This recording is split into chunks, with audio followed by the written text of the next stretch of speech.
to University Bedford, your one-stop shop for everything Universal Studios coming to the UK. And it's another one of our document deep dives where we dig into the planning documents for Universal Studios.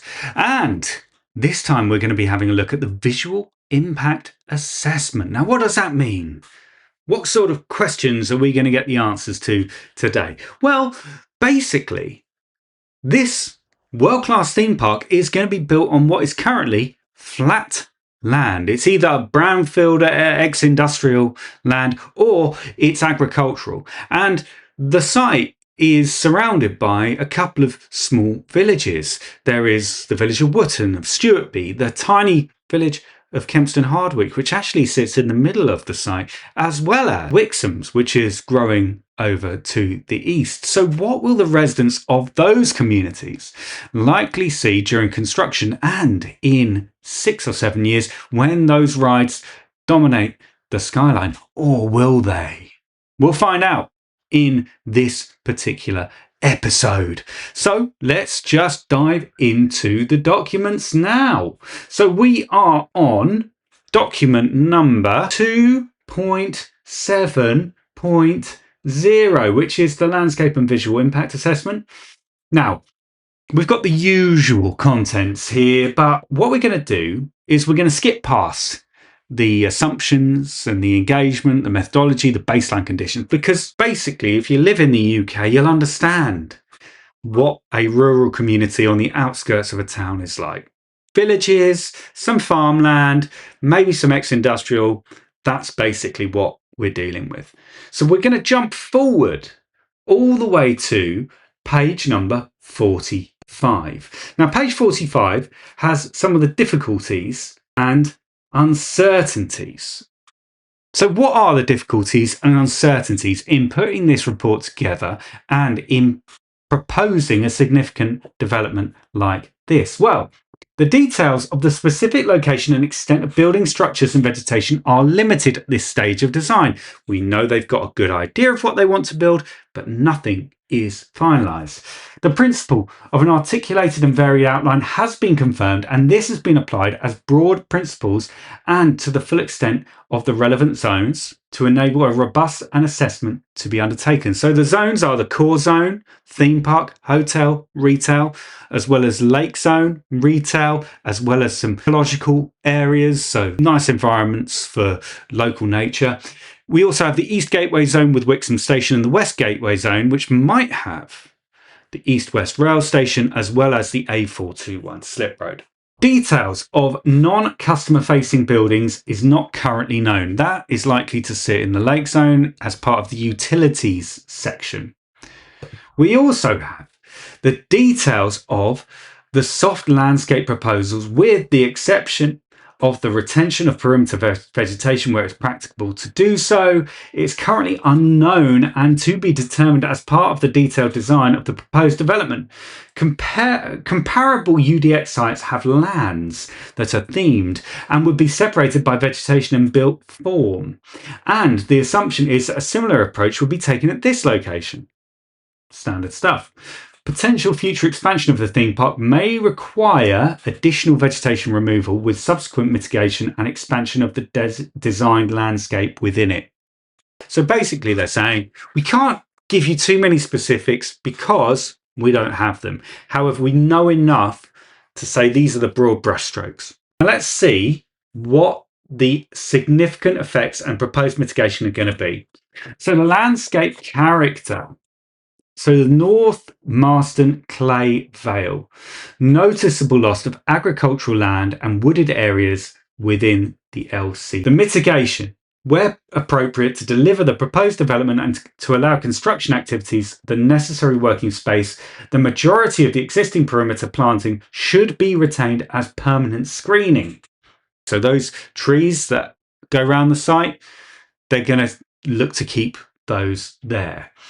The perimeter of the site will be planted either through the retention of existing vegetation or provision of new mitigation planting, so more trees. This will provide screening of lower elements of the proposed development. Tree planting will be included as part of the surrounding urban realm and adjacent to the transport hubs within the East Gateway Zone and West Gateway Zone by Network Rail to break up the visual mass of these developments and provide gateway features. Mitigation planting or alternative visual screening will be provided adjacent to Manor Road to the south of the new road alignment, and existing planting along the northern side of Manor Road will be retained where feasible to provide screening to Manor Road cottages as indicated on Figure 7.9 Landscape Mitigation Plan Volume 2. We'll get to that. Where feasible and to allow required access points, existing planting along sections of Broadmead Road, southern boundary to the West Gateway Zone and Core Zone, so that's the road that goes to Stewartby from the old A421, will be retained as screening as indicated on Figure 7.9 Landscape Mitigation Plan Volume 2. So we'll get to that one as well. If you're not subscribed, what are you waiting for? Do it! Existing vegetation will be retained along eastern margins of the Marston Vale Railway line within the Core Zone and Lake Zone as indicated in Figure 7.9. Come back to that. An articulated skyline is proposed, which will consist of elements of varying heights and would break up the overall outline of the proposed development. Roadways within the proposed development under the control of Universal will include appropriate tree and shrub planting. The new A421 junction under the control of National Highways will have appropriate native planting to screen views and integrate the junction within the existing highway. So basically, existing new trees, fine. Mid-Greensand Ridge effects on long-distance views resulting in minor adjustments to perceptual characteristics, notably at the northeastern boundary of the LCA, overlooking the lower lying open landscape to the north. Right. So just for kind of that is if you are kind of ant hill overlooking the Vale, what will you see? Right. So there'll be more an existing planting of vegetation. However, they're still going to be able to see it, right? You're not going to miss this. It's going to be there. And the same is going to be true, obviously, if you're local and close by. If you're in Bedford, existing and mitigated new planting will be occurring, and the articulated skyline is proposed with varying height elements that will break it up. So it's not just going to be one big block. It's going to have interesting sightline. Okay, elements within the site. So this is interesting. Where appropriate, to deliver the proposed development and to allow construction activities, the necessary working space, the majority of the existing perimeter planting should be retained as permanent screening. There will also be new planting, and new tree planting will be occurring.